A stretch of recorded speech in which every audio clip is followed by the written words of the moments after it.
Hi friends, welcome to our channel. ఈరోజు మనం గులాబ్ జామున్ ఎలా చేసుకోవాలో చూద్దాం. గులాబ్ జామున్ పౌడర్, పాలు, ఉప్పు ఇవి తీసుకొని పిండిని మెత్తగా కలుపుకోవాలి. ఆ తర్వాత నూనెని చేతికి రాసుకొని వీడియోలో చూపించిన విధంగా చిన్న చిన్న బాల్స్ చేసుకోవాలి. స్టవ్ వెలిగించి పాన్ పెట్టి నూనె వేసుకోవాలి.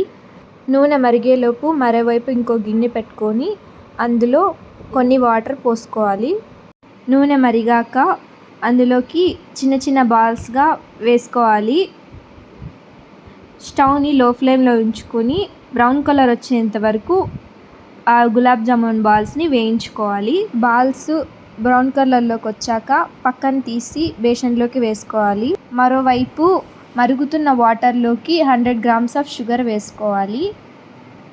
దాంతోపాటునే కొంచెం ఇలాచీ పౌడర్ కూడా వేసుకోవాలి. పక్కన తీసి పెట్టుకున్న ఆ బాల్స్ని ఒక్కొక్కటిగా మనం ఆ షుగర్ సొల్యూషన్లో వేసుకోవాలి. గులాబ్ జామున్లు రెడీ అయినట్టే. టేస్ట్ చేసి చూద్దాం.